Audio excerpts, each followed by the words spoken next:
My name's Elizabeth, and I just turned 17 when my life took a wild turn. Let me paint you a picture of my family. On the surface, we seemed decent enough. Dad worked his ass off, and Mom stayed home. I had a little sister, Amy, who was 12 years younger than me. Dad was a big shop manager at this company that belonged to my maternal grandmother. Grandma was a real go-getter. She started with a chain of laundromats, then expanded into making household chemicals and detergents for laundries. When she decided to retire, she offered the business to Mom. But she wasn't interested. So Dad stepped up and took over the company. That's when things started to get complicated.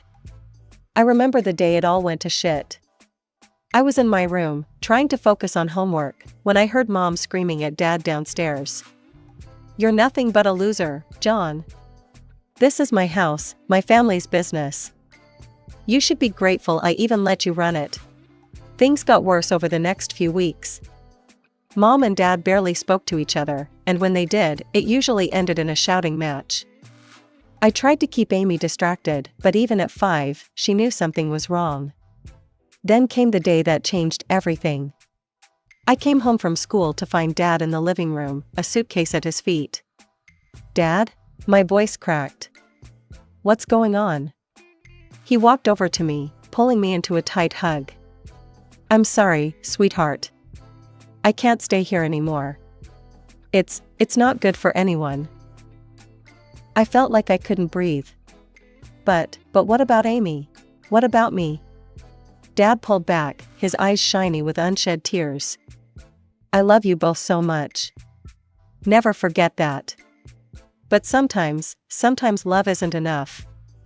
He kissed my forehead, then walked over to Amy, who was watching us with wide, confused eyes.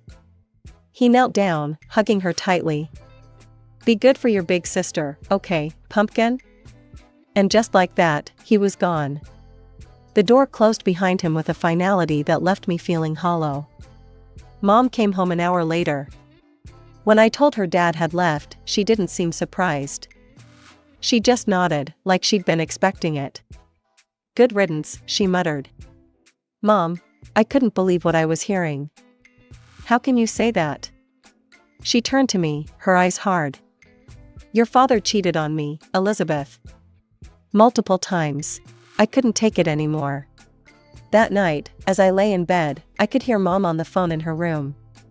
She was laughing, sounding happier than I'd heard her in months. I wondered who she was talking to, but I was too exhausted to care. Just when I thought things couldn't get any more complicated after Dad left, Mom dropped another bombshell on us. "Girls," she announced one morning over breakfast, "I have some news. I'm getting married." I nearly choked on my cereal. "What? Mom, Dad's only been gone for 2 months." She waved her hand dismissively. "Sometimes, true love comes unexpectedly, Elizabeth. You'll understand when you're older." Robert moved in a week later. He was, okay, I guess. Tall, good-looking in that generic way that makes people say, "Oh, he seems nice." But something about him rubbed me the wrong way from the start. He made an effort with Amy, playing games with her and helping her with her homework. But with me? It was like I barely existed. Meanwhile, changes were happening at the company too. Mom had taken over after Dad left, and she brought Robert in to work with her. They seemed to make a good team, always huddled together, discussing business strategies. I tried to focus on my own life, school, friends, the usual teenage stuff. But it was hard to ignore the nagging feeling that I was becoming invisible in my own family. Things came to a head when Mom and Robert announced they were opening a new branch of the company in another city. "We're moving," Mom told me one evening. "It's a great opportunity for the business. As for you, Robert and I have been talking, and we think it might be best if you stay here." I couldn't believe what I was hearing. "Stay here? Without you?" "It's just that the new house won't have much space," she explained hurriedly. "And you're almost done with school. It wouldn't make sense to transfer now, right before your exams." I felt like I'd been punched in the gut. "So where am I supposed to live? On the street?" Don't be dramatic, Elizabeth, Mom scolded. You'll stay with your grandmother. She's already agreed to it. I stormed off to my room, slamming the door behind me. As I lay on my bed, hot tears of anger and hurt streaming down my face, I couldn't help but wonder, when did I become such an inconvenience to my own mother? The next few weeks were a blur of packing boxes and tearful goodbyes, not from me, but from Amy, who didn't want to leave her friends. I helped her pack, trying to put on a brave face for her sake. Will you come visit us, Lizzie? She asked, her big brown eyes full of tears. I hugged her tightly. Of course I will, squirt. You can't get rid of me that easily. The day they left, I stood on the porch with Grandma, watching as the moving van pulled away. Mom gave me a quick hug, Robert nodded awkwardly, and then they were gone, taking Amy with them. Living with Grandma wasn't as bad as I'd feared. She was cool in her own way, giving me space when I needed it, but always there with a cup of tea and a listening ear when I wanted to talk. Still, it wasn't home. My 18th birthday rolled around faster than I expected. I woke up that morning feeling weird. Like I should be excited, but all I felt was empty. Mom called, of course. Happy birthday, sweetie. Her voice was bright, almost too cheery. I'm sorry we can't be there. Work's just crazy right now. We'll celebrate when we visit next month, okay? I knew we wouldn't. They hadn't visited once since they left. Sure, Mom. Sounds great. Grandma must have sensed my mood because she went all out. She let me invite a few friends over, ordered my favorite food, even baked a cake herself. For a few hours, I almost forgot about everything else. The next morning, Grandma called me into her home office. She had the serious look on her face that made my stomach clench. Sit down, Elizabeth, she said, gesturing to the chair across from her desk. We need to talk. Oh God, I thought. She's kicking me out. Where am I gonna go? But then she smiled, reached into her desk drawer, and pulled out a small folder. Happy birthday, sweetheart. Open it. I did, and nearly dropped it when I realized what I was looking at. Grandma, is this? She nodded, her eyes twinkling. The company is yours now, Elizabeth. I see potential in you, kiddo. You've got a good head on your shoulders, and I know you'll do right by the business. But Mom and Robert, they're running it now. Grandma's face hardened slightly. They're running a branch. The main company, the heart of it all, that's yours now. I sat there, stunned. Me, barely 18, owner of a multi-million-dollar company? It felt like a dream. Or a nightmare. I don't know what to say.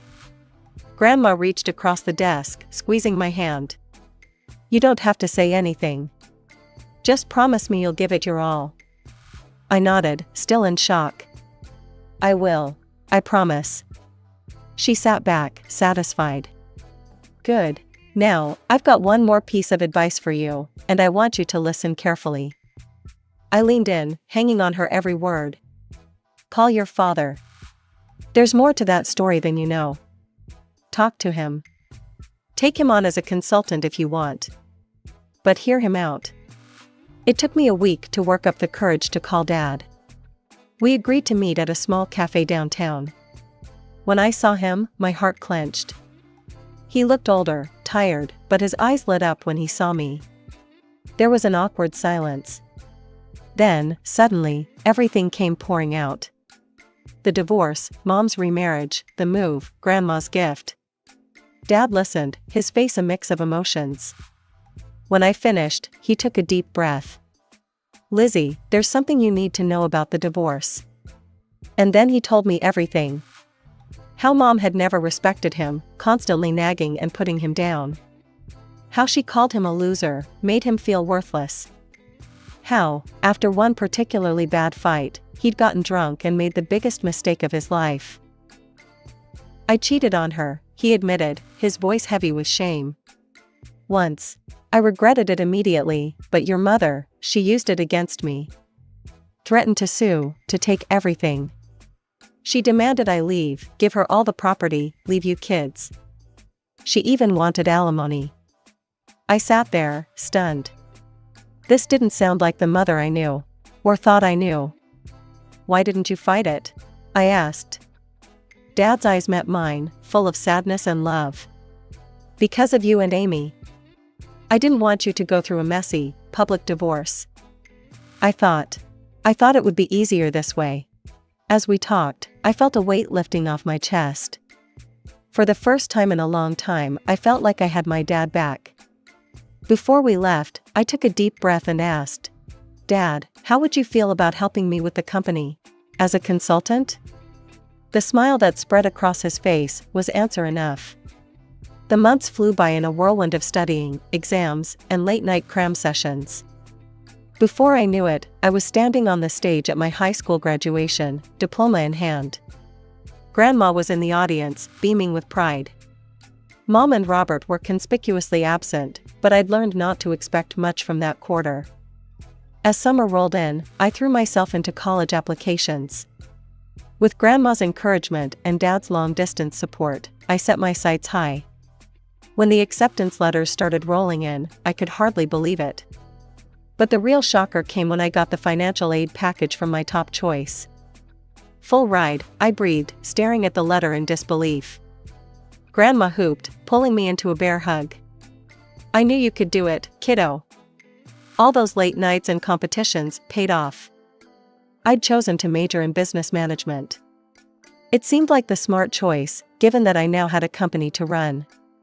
The idea still felt surreal, but I was determined to make Grandma proud. To celebrate my college acceptance, Grandma insisted on throwing a little party. Just the two of us, some fancy takeout, and a bottle of sparkling cider. Grandma wasn't about to let me drink champagne, even if I was legally an adult now. We were halfway through our meal when the doorbell rang. Grandma frowned, clearly not expecting anyone. I'll get it, I said, putting down my fork. I opened the door and felt my stomach drop. There, looking annoyed and impatient, stood my mother and Robert. Before I could say anything, they brushed past me into the house. Mom didn't bother with pleasantries. Mother, we need to talk about the company. Now. I watched, stunned, as Mom launched into a tirade. She didn't even glance my way, didn't ask about graduation or college. It was like I wasn't even there. Why can't we access the main accounts, she demanded. And why are you blocking the transfer of capital to our subsidiary? Grandma's eyes narrowed. Because it's not your decision to make anymore, Helen. The company belongs to Elizabeth now. She's the one who'll decide its future and manage its finances. The room went dead silent. The tension in the room was palpable after Grandma's revelation about the company. I watched as a series of emotions flashed across Mom's face, shock, anger, and then, calculation. Suddenly, her entire demeanor changed. Elizabeth, sweetheart, she said, her voice soft and sickly sweet. I've missed you so much. Why don't you come live with us? I blinked, caught off guard by this sudden change. Mom stepped closer, reaching out as if to touch my arm. I instinctively stepped back. We've settled in so nicely in the new city. We have a beautiful house, and there's a room just for you. We could set up a desk, get you a new computer for your studies and work. No, Mom, I said, my voice steady. I'm happy here. I have my friends, my school. And Grandma needs me. Mom's smile faltered for a second before she rallied. Well, if that's the issue, we could always move back here. We could live in our old house, just like before. Wouldn't that be nice? I shook my head. It's not about the house, Mom. It's everything. I saw the anger building in her eyes, barely contained. Before she could speak, I decided to ask the question that had been burning inside me for months. Mom, why did you really divorce Dad? She stiffened, caught off guard.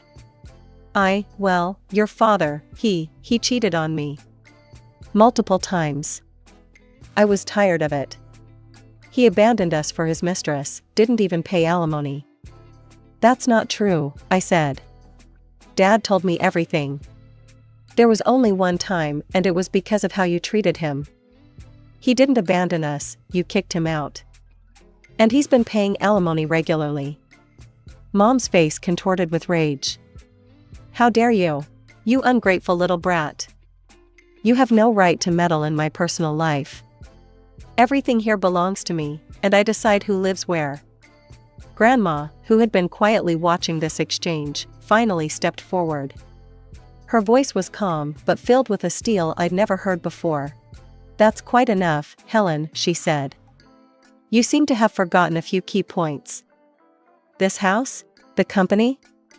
They belong to me, not you. I gave the company to Elizabeth because I trust her judgment far more than I trust yours right now. I think it's time for you to leave. I watched, a mix of emotions swirling in my chest, as Grandma firmly ushered Mom and Robert out of the house. The door closed behind them with a final sounding click. As we stood there, I felt a strange mix of sadness and relief wash over me. I'd lost something today, the last illusions I had about my mother. But I'd gained something too. A certainty about my path forward, and the knowledge that I wasn't alone on it. What now? I asked, my voice muffled against Grandma's shoulder. She pulled back, giving me a small smile. Now we get back to celebrating your college acceptance. And tomorrow, we start planning for your future, your real future, not the one your mother tried to force on you. The morning after the confrontation with Mom and Robert, I woke up to the sound of voices downstairs.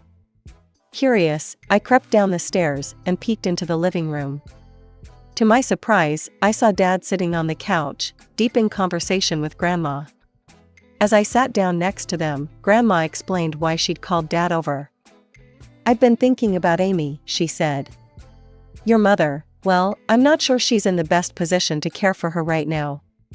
I've suggested that your father seek custody of Amy. I felt a surge of hope. Really? Dad, are you going to do it? He ran a hand through his hair, looking both nervous and determined. Yeah, I am. It won't be easy, but Amy deserves better than what she's getting right now. I couldn't help it, I threw my arms around him. Thank you, Dad. As we pulled apart, Grandma cleared her throat. There's more, she said. I've hired a private investigator to look into your mother and Robert's affairs. Over the next few weeks, life fell into a strange new rhythm. I started my college classes, throwing myself into my studies with a determination I'd never felt before. Dad came over regularly, and we worked on rebuilding our relationship. It felt good, having him back in my life. Then, about 3 weeks after that morning conversation, Grandma called us both over. Her face was grave as we sat down. The investigator's report came in, she said without preamble. And, well, it's worse than we thought. She laid out the facts, each one hitting like a punch to the gut. Mom had been cheating on Dad for years, long before the divorce. Her affair with Robert had started while she was still married to Dad. There were hotel receipts, records of expensive gifts, all painting a damning picture. But that wasn't even the worst of it. Robert is a con man, Grandma said, her voice hard. He's done this before, seducing wealthy women, convincing them to move assets around, and then disappearing with the money. I felt sick. So when they wanted to move the company's capital? Grandma nodded. Exactly. He was planning to steal it all and run. We sat in silence for a moment, each lost in our own thoughts. Finally, Grandma said that we needed to confront Mom with the truth. The meeting was set for the next day. Mom arrived at Grandma's house looking annoyed and impatient. Her expression changed to one of surprise when she saw Dad there too. What followed was one of the most painful conversations I've ever been part of. Grandma laid out all the evidence, the affair, Robert's history of fraud, his plans to steal from the company. With each revelation, I watched my mother's face, hoping to see some sign of remorse or understanding. Instead, all I saw was denial. This is ridiculous, Mom sputtered. Robert loves me. He would never. You're all just jealous of our happiness. Dad tried to reason with her. Helen, please. Look at the evidence. Think about Amy. Is this really the kind of man you want around our daughter? But Mom wouldn't hear it. She stood up, her face flushed with anger. I don't have to listen to this. Robert is a good man, and I trust him completely. You're all just trying to ruin my life. With that, she stormed out, slamming the door behind her. As we sat there, I realized something. This wasn't the end. It was just the beginning of what was sure to be a long, difficult battle. But looking at Dad and Grandma, I knew I wasn't facing it alone.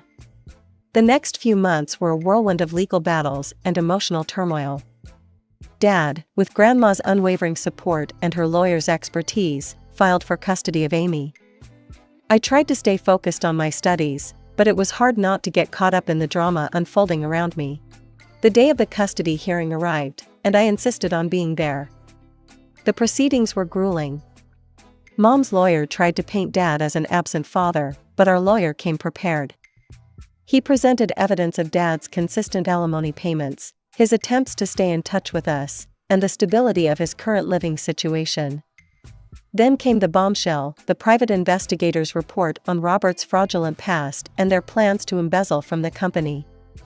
I watched Mom's face as the evidence was presented. She looked shocked, then angry, then lost. For a moment, I almost felt sorry for her. Almost.